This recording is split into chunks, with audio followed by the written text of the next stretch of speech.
Bonjour à tous, aujourd'hui dans cette vidéo on va parler de Nike, je vais analyser l'action, vous donner mon avis puisqu'en ce moment Bill Ackman a rentré l'entreprise dans son portefeuille et on parlera évidemment de cette actualité. On parlera également des ventes de l'entreprise, quelle est la croissance prévue pour Nike dans les années à venir, et puis on parlera aussi un petit peu des chiffres, est-ce que Nike a un moat, et je vous donnerai mon avis sur l'action en ce moment, la valorisation de l'action. Alors il faut savoir que le fonds de Bill Ackman, qui soutient notamment Donald Trump, a pris une participation dans Nike. Il a acheté à peu près 3 millions d'actions au cours du deuxième trimestre. Et il faut savoir que le document qui a été publié pointe une valeur de l'investissement de 229 millions de dollars à la fin juin à peu près. Et donc le fonds total de Bill Ackman gère à peu près environ 17 milliards de dollars d'actifs. Et il n'avait plus ajouté de nouvelles positions à son portefeuille depuis le premier trimestre 2023, notamment avec l'achat d'actions de Google, qui était son plus gros investissement, notamment les groupes qui détiennent Burger King, Tim Hortons également. Donc voilà, ça a été un gros achat pour Bill Ackman au cours du dernier trimestre. Et donc je vais vous donner mon avis à propos de cet achat. Il faut savoir que Nike déjà, si on ne sait pas tous, mais c'est quand même une marque connue, le géant mondial des articles de sport, qui a enregistré des résultats financiers plutôt solides ces dernières années. Les ventes sont soutenues par plusieurs facteurs, notamment la popularité des sneakers. Les chaussures de sport sont devenues un élément plutôt incontournable de la mode et Nike est l'une des marques les plus prisées. Il y a aussi le sport et la culture populaire, puisque Nike associe habilement ses produits à des athlètes de renommée mondiale et de culture urbaine, renforçant ainsi son image de marque. Le e-commerce, le développement des ventes en ligne, notamment qui permet à Nike d'atteindre plus de clientèle et d'augmenter en définitive ses revenus. Et puis la personnalisation, c'est-à-dire la possibilité de personnaliser aussi les produits qui séduit évidemment de plus en plus les consommateurs. En termes de répartition des ventes et au niveau géographique, la plus grande partie du chiffre d'affaires est faite en Amérique du Nord. Deuxième chose, on a aussi l'Europe, le Moyen-Orient et l'Afrique, qui est un marché en pleine expansion pour Nike aussi, avec une croissance plutôt notable. Troisième partie du monde, c'est la Grande Chine. Malgré certains défis, la Chine reste un marché clé avec des ventes en hausse. Et puis aussi l'Asie-Pacifique et l'Amérique latine, qui sont des régions qui continuent de croître et qui représentent une partie importante des revenus de Nike notamment. Alors, si on regarde en termes de produits, il y a évidemment les chaussures, qui est le segment le plus lucratif pour Nike, qui représente environ les 2 tiers du chiffre d'affaires total aujourd'hui. Les vêtements Nike, qui est un autre secteur important, avec une croissance plutôt continue. Et puis les équipements Nike, bien que plus petits, ce segment contribue également de manière significative aux ventes globales. En termes de tendance, évidemment, on est plutôt sur du digital et de l'e-commerce, puisque Nike a vu une forte augmentation de ses ventes en ligne. Et ça s'est accéléré notamment pendant la Covid-19. Et puis en termes d'innovation et de développement durable, Nike investit de plus en plus dans des produits innovants et durables, attirant ainsi une base de consommateurs soucieux de l'environnement. Alors quelques facteurs favorables à la croissance, la marque.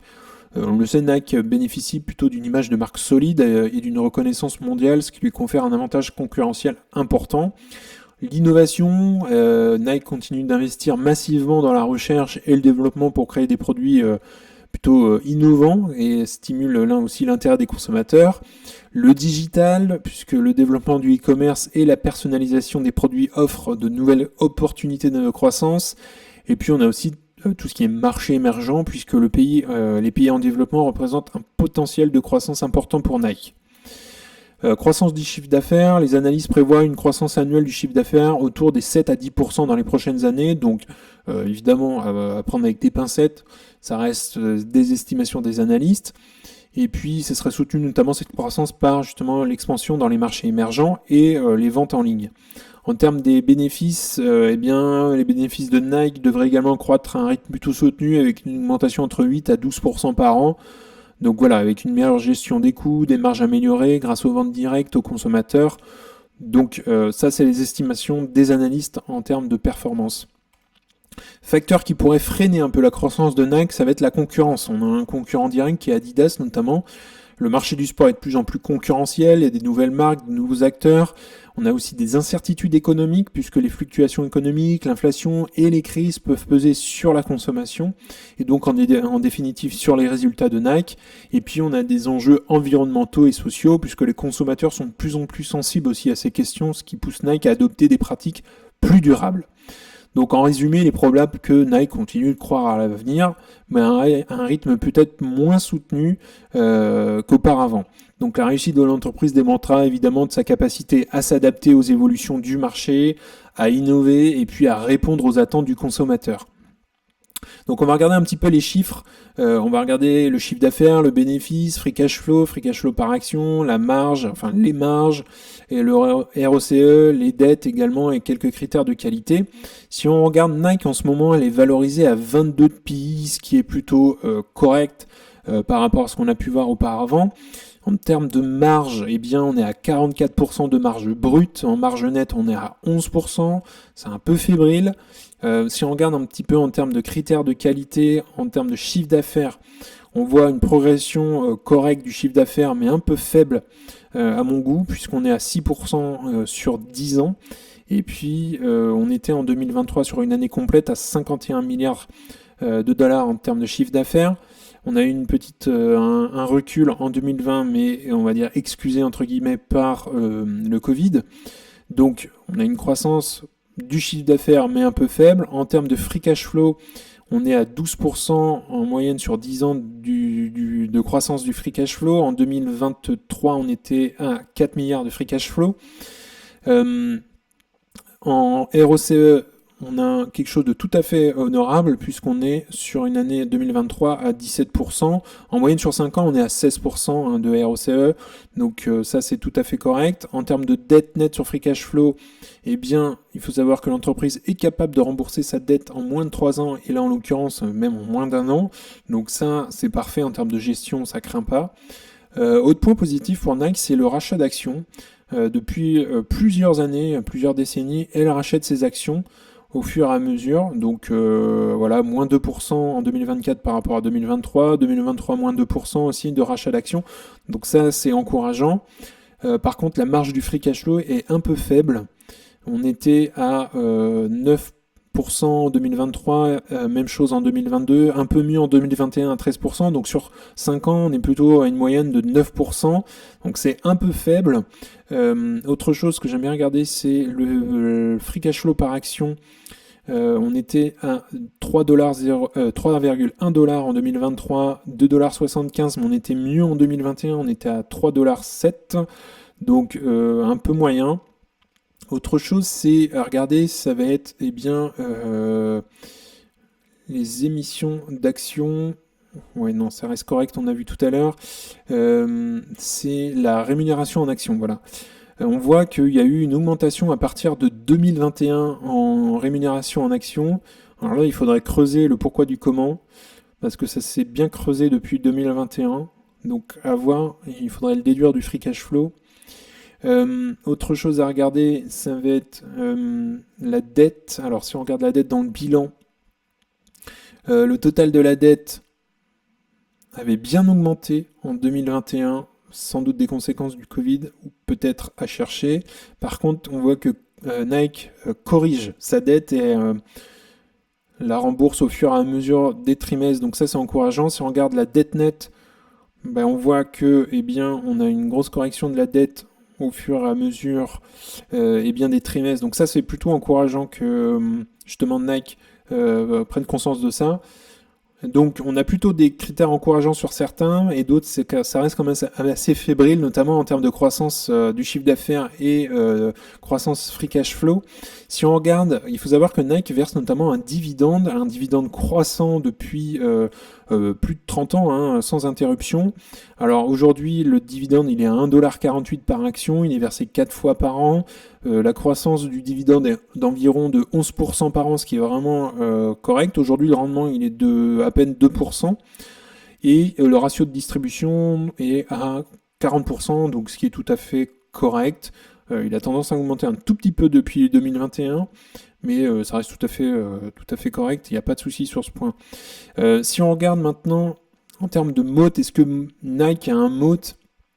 Alors, un avantage concurrentiel durable, comme on dit plutôt en français, plutôt oui, j'ai envie de dire, dans un sens, elle a une marque puissante, puisque Nike est l'une des marques les plus reconnues et respectées dans le monde entier. Cette reconnaissance de marque offre un avantage évidemment concurrentiel significatif.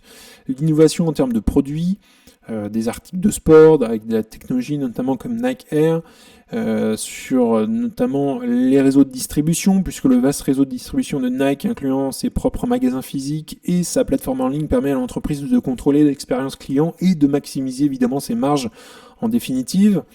Endossement d'athlètes, puisqu'elle a des partenariats stratégiques avec des athlètes de renommée mondiale comme Michael Jordan, Serena Williams notamment, ce qui permet de renforcer évidemment son image de marque. Et puis on a des économies d'échelle. En tant que leader du marché, Nike bénéficie d'économies d'échelle qui lui permettent de produire à moindre coût tout en maintenant une qualité élevée. Donc en fait, ces éléments confèrent plutôt à Nike un moat qui le protège contre les concurrents. Il lui permet de maintenir sa position dominante dans l'industrie des articles du sport.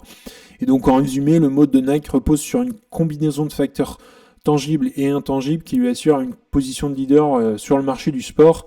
Bien que la concurrence soit de plus en plus intense, il est peu probable qu'une autre marque parvienne à détrôner Nike dans un avenir plutôt proche.